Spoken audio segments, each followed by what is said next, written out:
നമസ്കാരം. സർക്കാരുമായി ബന്ധപ്പെട്ട അറിയിപ്പുകൾക്കും മറ്റു വാർത്തകൾക്കും വേണ്ടി ചാനൽ സബ്സ്ക്രൈബ് ചെയ്യാനും തൊട്ടടുത്ത ബെല്ലൈക്കൻ എനേബിൾ ചെയ്യാനും മറക്കാതിരിക്കുക.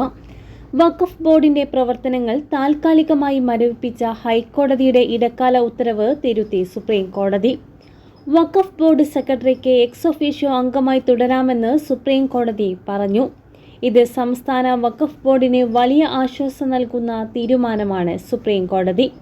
ഹൈക്കോടതിയുടെ ഇടക്കാല ഉത്തരവിന്റെ അവസാന വരി സുപ്രീം കോടതി റദ്ദാക്കി. സെക്രട്ടറിയെ അഡ്മിനിസ്ട്രേറ്ററായി നിയോഗിച്ച് നടപടി റദ്ദാക്കിക്കൊണ്ടുള്ള കോടതിയുടെ ഉത്തരവാണ് ഇന്ന് വന്നത്. സംസ്ഥാന വഖഫ് ബോർഡിന്റെ സാമ്പത്തിക പ്രവർത്തനങ്ങൾ ഉൾപ്പെടെയാണ് ഹൈക്കോടതി താൽക്കാലികമായി നിയന്ത്രിച്ചിരിക്കുന്നത്. ഇതിലാണ് സുപ്രീം കോടതി തിരുത്തൽ വരുത്തിയിരിക്കുന്നത്.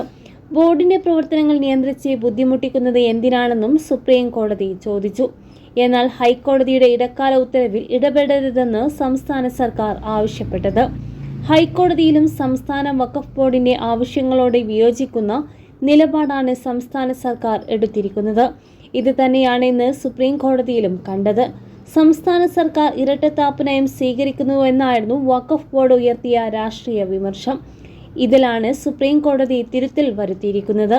ബോർഡിന്റെ പ്രവർത്തനങ്ങൾ നിയന്ത്രിച്ച് ബുദ്ധിമുട്ടിക്കുന്നത് എന്താണെന്നും സുപ്രീം കോടതി ചോദിച്ചു.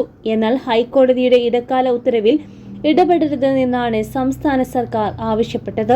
ഹൈക്കോടതിയിലും സംസ്ഥാന വഖഫ് ബോർഡിന്റെ ആവശ്യങ്ങളോട് വിയോജിക്കുന്ന നിലപാടാണ് സംസ്ഥാന സർക്കാർ എടുത്തിരിക്കുന്നത്.